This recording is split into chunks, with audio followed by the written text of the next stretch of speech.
So our keynote speaker for today is the Honorable Ambassador Rufus Gifford. He is Chief of Protocol of the United States and former U.S. Ambassador to Denmark, where he served from 2013 to 2017.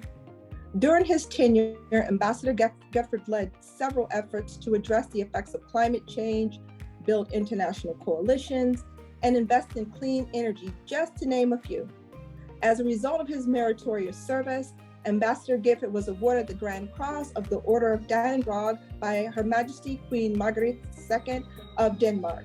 Without further ado, it is my distinct honor and privilege to present Ambassador Gifford.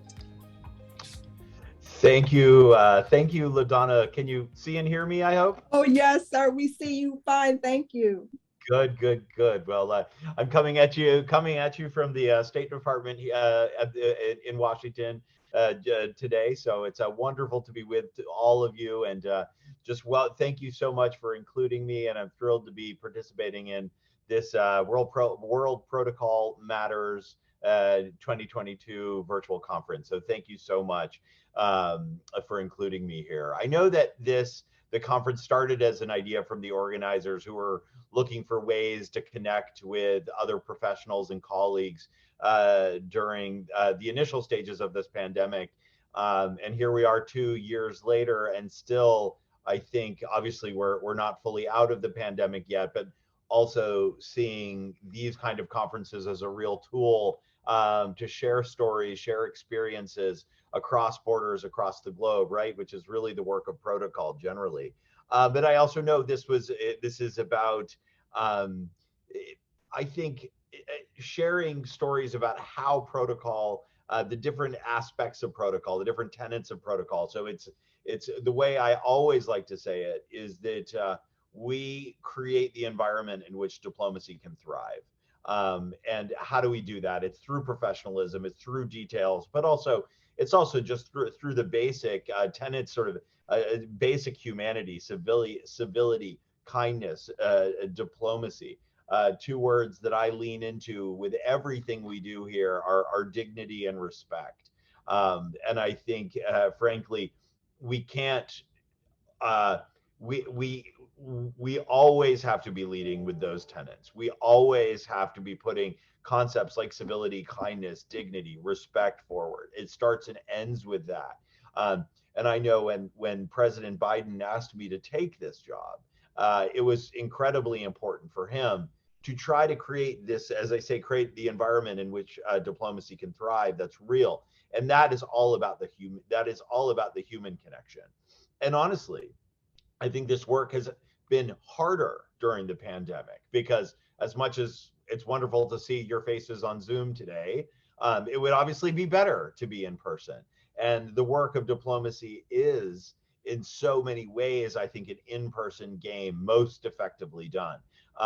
We've all seen the benefits of handshakes, of sharing a glass of wine, or sharing a meal from our countries, or experiencing the food of another culture, which is such a beautiful way, I think, for humanity to come together and again do this incredibly important work of diplomacy. And of course, that is so much about what protocol is all about.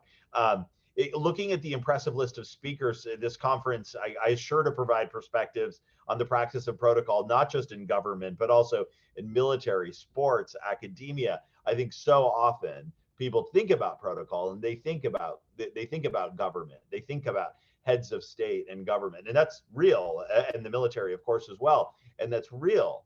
But also, I think protocol has a place in all of our lives, both in the private sector, but also in all of our lives. And I think in sharing a couple of stories, one from my previous service as ambassador, as LaDonna said, that I was ambassador to Denmark under the second term of the Obama administration from 2013 to 2017.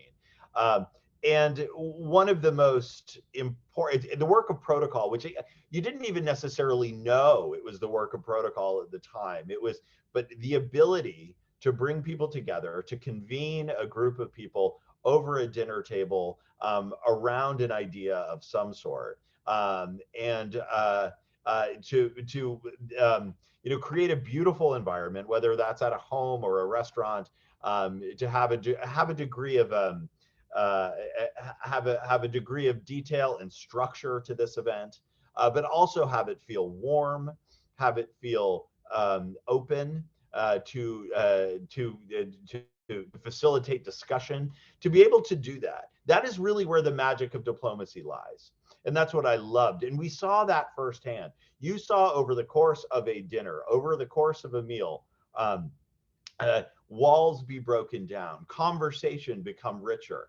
And that has so much to do, yes, with the people around the table, of course, but also with the environment in which you provide for that conversation to take place. And that's what we try to do every day. And that takes me to this job that I'm in today. And it was because of that work with the work that I did in Denmark. And people took note of it and understood sort of I really wanted to lean into the human side of diplomacy.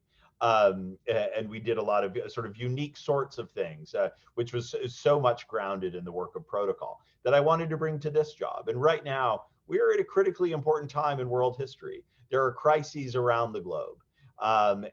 Just to give you an example of some of the work that we have been doing, I have to be Senate confirmed to take this job in this role. So it took me quite some time to actually get here during the Biden administration.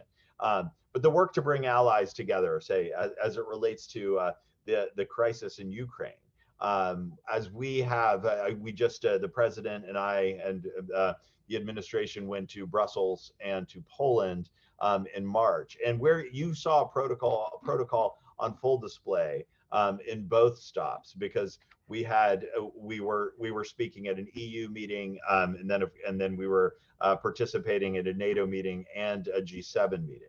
And to think about the work of protocol that has to go in to trying to bring all of these various countries together with competing interests, in some ways different interests, but try to bring everybody onto the same page. And I truly believe that the work of protocol is one very, very important tool that you can use to actually get folks on the same page here. And that's what we did. And that I think that, and if you look at the countries around the world, the West, but also the world, you've seen a true you've seen people coalesce around a certain set of ideas. We think that is a very, very good thing, despite so many different opinions, so many different political journeys that various countries are going on. And it really, really, really does matter. Just yesterday, I greeted the Italian Prime Minister when he landed at Andrews Air Force Base and introduced him to the President of the United States. Just this morning, I greeted the Sultan of Brunei as he landed at Andrews Air Force Base for what we call the U.S. ASEAN Summit, which we are hosting here in Washington, starting with a dinner at the White House tomorrow and Friday. In just a couple of weeks, we'll be heading to Los Angeles to greet a number of world leaders at what we call the Summit of the Americas. So both all the Western Hemisphere countries convening again to try to help solve some of the world's most pressing challenges. And it's our team that builds these events. It's our team that brings these people together and sets the stage again for successful diplomacy. I'm very, very proud and honored to be continuing to lean into this work.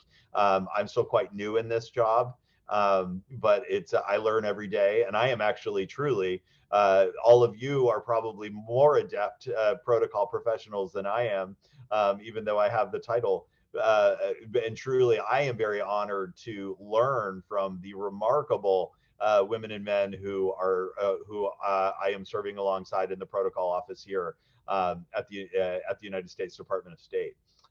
So I've learned so much from protocol professionals as I could just in the 4 months since I've started this job, and I know I could learn so much more from all of you. So I know we're short on time here. I think I might have even already run over, but LaDonna, I'm very happy to answer a couple of questions. If people do have questions for me, I'm happy to stay on as long as I need to. But really, just in the end, I just appreciate everyone making time and taking time to participate in this conference, and I'm delighted to be a speaker here today.